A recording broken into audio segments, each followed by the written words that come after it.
Hi and welcome to another video, and in this video we are looking at the parabola. Alright, mainly we're going to be focusing on constructing a parabola, and the method that we're going to be using today is known as the rectangle method. So the rectangle method of constructing a parabola. Alright, now we're going to be using a scenario to represent our question that we're going to be completing here. As you can see, it says that a ball thrown in the air attains 100 meters in height and covers a horizontal distance of 150 meters. That's what the M stands for. Now it says on the ground. So basically it's saying that think about it, if you ever played cricket before, or if you have ever thrown a ball or stone, if you have played football before and you kick a ball, say you kick a ball in the air, right? It is going to not only be moving up in the air, but it's also going to be moving forward. Alright, and as it's moving forward, it will go higher and higher until it gets to a point where it starts to come back down to the ground, and as it's coming back down to the ground, it is still going forward and forward. Alright, and that is the general shape of a parabola. So you'll have something probably looking like this. So you kick the ball here, and the ball starts to move in the air, and it's coming out up in the air, and as it gets to a point where it can't go up anymore, alright, so it starts to fall down back to the earth. But as it's falling down, it is still moving forward. So you kick the ball over here and it ended up over here, but before it get to this point, it went up in the air and then it went down. So it will be the same thing if you were to throw a ball as well. Now we're going to be reproducing this in AutoCAD. Here we have meters, but instead of meters we're going to be using millimeters for our measurement here. Alright, so first thing we're going to be doing is that we're going to be drawing a rectangle whose width is 150 millimeters to represent the ground, and whose height is 100 millimeters to represent the maximum height that the ball traveled up in the air. So whether you want to click on the rectangle command here, or you want to type REC and then press enter, the option is totally yours. Select your base point. I'm going to be clicking somewhere here, open it up a bit like this, and I'm going to enter the width, which is going to be representing the ground distance, which is the 150. Alright, then I'm going to press the tab key after that, and then I'm going to enter 100 millimeters. And I hope everything was right there. 100 by, let me just double check. I probably should have, let me turn this on here. 100. Oh yes, it's right. Alright, good. So I'm going to move this down a bit. Alright, let me just zoom in around so everything is a bit more clear. Alright, now the next thing that I'm going to be doing, and maybe I can do this a bit better. Alright,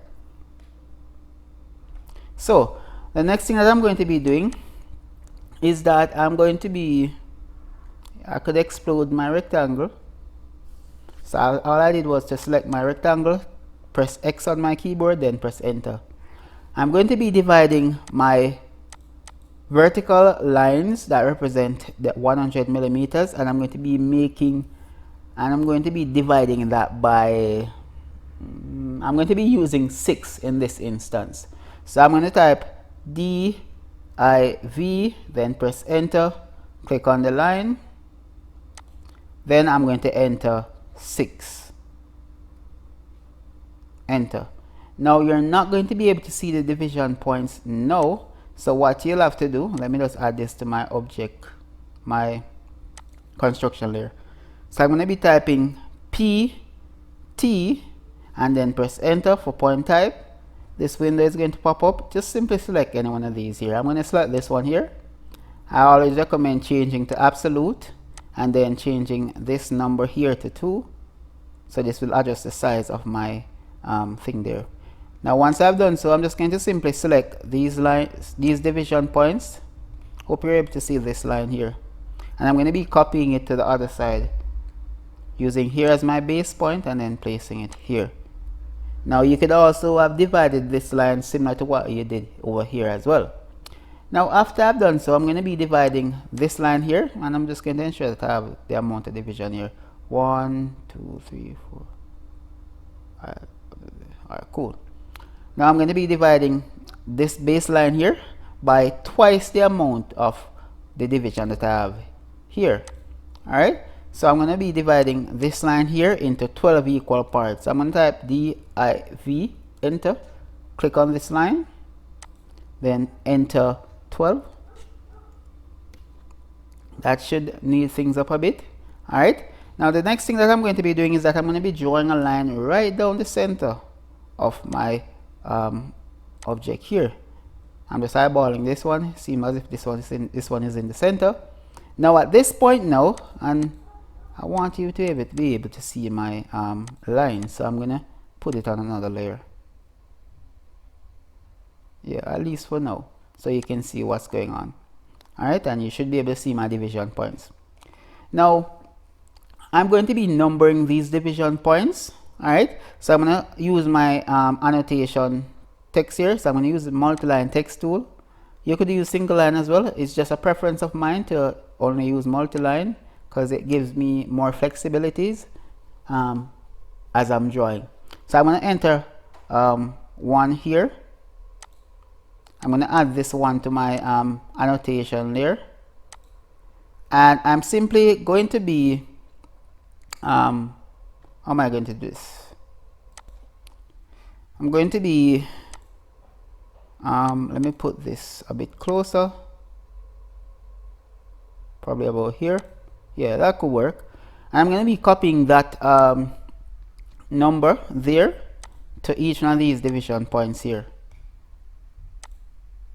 If you're not able to snap to these division points, ensure that your OSnap feature, known as, let me move this out of the way, known as OSnap, is turned on, and the snapping feature that is called node is selected. See, I have a tick there, so mine is good. Alright, I could also put one here as well. Alright, now I'm going to go through now and change the numbering on these. So that one will now become 2. Let me zoom in a bit. This one now will become 3. And then here we have 4 as well. Alright, here the final, well, I have this one here, so this is going to be 5, and then the last one is 6. Alright, so I have those there. Now here again, I can also copy these numbers to the other side as well. CP to copy, then press enter. I'm going to be kind of eyeballing this one here, something like this, using dynamic tracking to assist me as well, and I'll make my way over to this side here. Alright, great. Now I'm going to be adding the annotation to this side as well. I'm going to be using my copy tool, and I'm going to be copying 1 here and placing 1 right here. Then I'm going to click on 2, reactivate my copy tool, and then place 2 here. Then I repeat the process for 3, click on it, enter, and then place 3 here. I have 4, then activate my copy tool, place it there, then make my way to 5, and then place 5 here.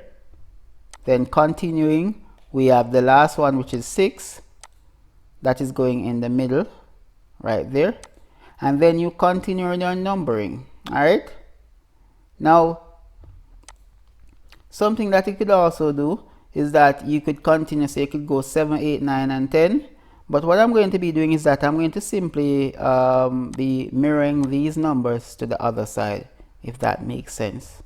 Alright, and number 6 will be my little neutral point. Alright, Now, once that is done, I'm now going to be adding some construction lines. Now, here is how the construction lines are going to go. All right, let me use a line color that you could probably see. Just lose the hatch. All right. So I'm going to activate my line tool. I'm going to be drawing lines from 6 to this midpoint here. And this midpoint here, you could call it, I don't know, could probably call the box A, B, C, D, E, F, those points. All right. So I'm going to be drawing a line from 6 to that midpoint, then back to 5. Then from 4 to the midpoint, then back to 3. Then 2 to the midpoint, then back to 1 right there. All right. Now, once I've done so, the next thing I'm going to be doing is that I'm going to be extending some vertical line or projecting some vertical lines from 1, 2, 3, 4, 5 to their respective line. So for example, 1, I'll draw a line from 1 until it touches the 1 line, which is right there. This is the 1 line. Then I'll draw a line from 2 until it touches the 2 line. This will be the 2 line. All right. In the interim of time, I'm going to be simply selecting this line and I'm going to be copying it to 2, 3, 4, and again I'll do it for 5 as well. So let me just add that one there. All right. Let me move my little timer here because I don't want this to go over 15 minutes. All right. So here's what I'm going to be doing. Select 2. Type EX for the extend command, press enter, then click on number 2 line. Click on 3, type EX, press enter, click on the number 3 line. 4, click EX, enter, click on number 4 line. Then we go to 5, EX, enter, click on the number 5 line. Now the number 6 line is going to automatically touch the number 6 line here, so you don't need to focus on that. Now if you want, you could add points to these little intersection if you like by simply typing P, then press enter, then clicking at the intersections of the lines. Alright, but that is optional. Now once you have done so, I'm going to encourage you to simply select everything here. So I'm moving my cursor to here, about here that is. Click, then release, zoom out a bit, zoom in a bit, just maneuver your mouse and then move your cursor to this point here and then simply what do you say, click to select everything and then mirror to the other side. So I'll use this center line here as my mirror line. So from here to here, select no, don't want to delete, and it simply mirrors everything over here to the other side. Now once you have done so, the only thing that's left for you to do is to simply draw your spline line through the curve or to the point, through the points to create the curve. Let's do that now. Let's go to our draw tab here, spline tool starting at 1, so we're going here, so we're clicking on 1, then 1 here, then here, if I'm doing this correct, here, then here, and I'm making my way through the respective points.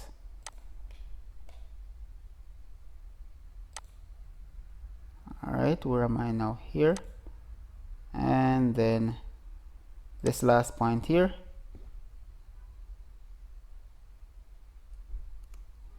Alright, something like that. Now once that is done, you can simply finish labeling your drawing, and I have my title here already, as you can see. Let me move it to the bottom of my drawing. Well, let me keep it here for a little while, because the only thing that's left at this point now is to finish labeling and add the dimension. The dimension that we're adding, let me add this to my dimension layer. That is, I'm going to have a horizontal dimension from here to here. This is start point here is, so I snapped it to something that I shouldn't have. All right, now it should be the 150, and then want to capture the vertical dimension, which is from here to here. The letters for the A, B, C, D, I'm just going to be adding those now. So I'm starting it right here, and I'm just going to add letters. So let me change the font size from 3. Let me undo that. From 3 to about 6. 6 could work. And I'm going to make this A. Yeah, it's a bit big, but let's downsize a bit. Downsizing to yeah, let's go 5. All right, and I'll simply copy this to here, probably in the center here as well, for the midpoint here, here, and here. Now similar to what we did with the other curve, so we're going A, we're going to go B here. So this is B, turn on caps lock B. This would be C, and then D, C, here is D, and then A, B, C, D. Here I'm going to add E, and then down below I'm going to add, what's that, A, B, C, D, E, F. Alright, for the center one here. So the 0.5, which is the center. I'm just going to get rid of the 6 here.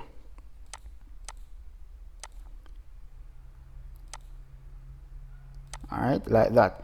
Now once that is done, it's time for you to add your title, parabola, whatever method.